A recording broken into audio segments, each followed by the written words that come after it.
avec Didier de Courtonne, on va devoir s'accrocher. Bonjour Didier. Bonjour, bienvenue. Merci beaucoup de nous recevoir ici à l'atelier Gourmand. On est à quelques pas des cuisines de votre grand restaurant. Les brigades s'activent déjà. À 2 heures du coup de feu, c'est ça?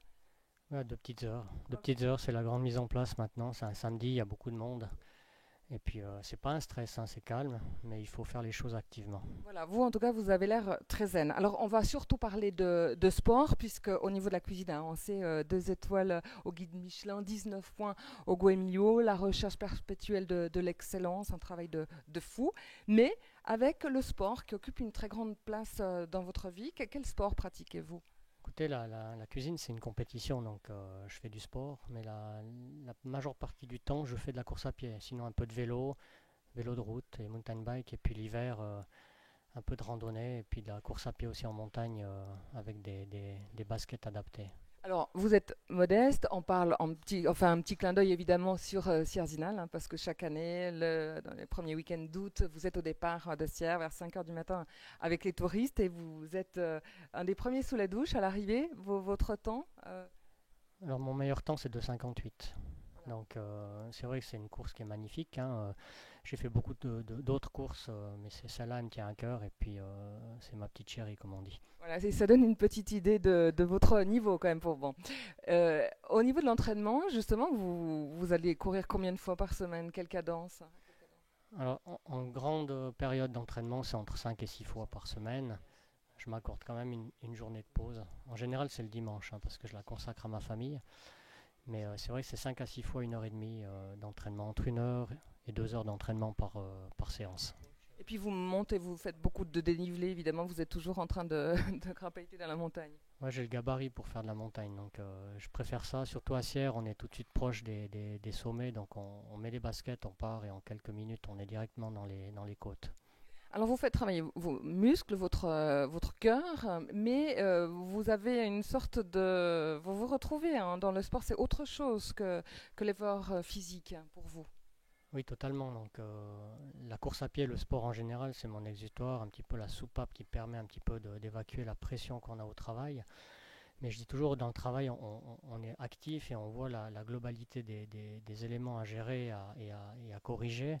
Et moi, dans mon métier, j'ai besoin d'aller dans le détail pour la création et dans le détail des petits soucis. Donc là, je les résous plutôt quand je me retrouve seul dans le sport, dans la difficulté, mais en même temps, là, j'ai le temps d'avoir de la réflexion. Et puis, ce contact avec la nature, dans le sport, ça me permet de résoudre tous ces petits problèmes. D'accord, c'est une sorte de méditation ensemble pratiquement.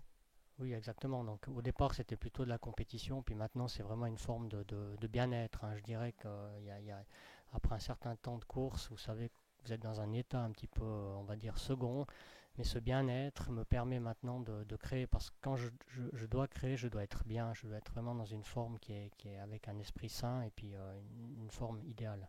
Pour vous entraîner à ce rythme-là, et puis que la machine continue de fonctionner, vous savez un petit truc, un secret, comment vous faites pour récupérer? Vous n'avez pas de blessure particulière?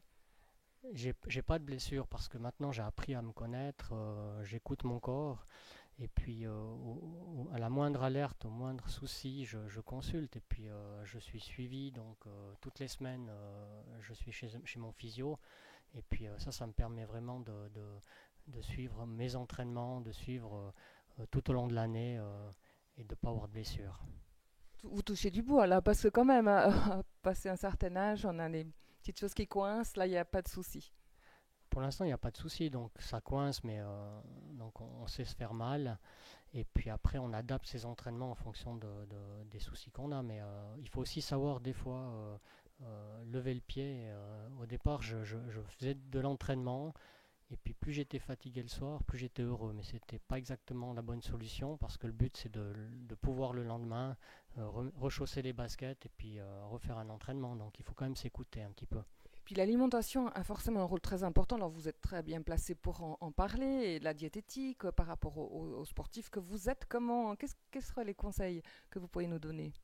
Écoutez, les conseils, la diététique c'est toute l'année, donc il faut manger équilibré le plus possible, hein, manger du poisson mais des féculents aussi, et puis surtout ce qui est important c'est de se faire plaisir. Donc le sport en général, on fait du sport pour se faire plaisir et se faire du bien, Et puis je considère que la restauration, enfin l'alimentation en général, il faut aussi se faire plaisir et se faire du bien. Donc manger équilibré et puis de temps en temps aussi décompresser derrière une table avec un bon verre de vin.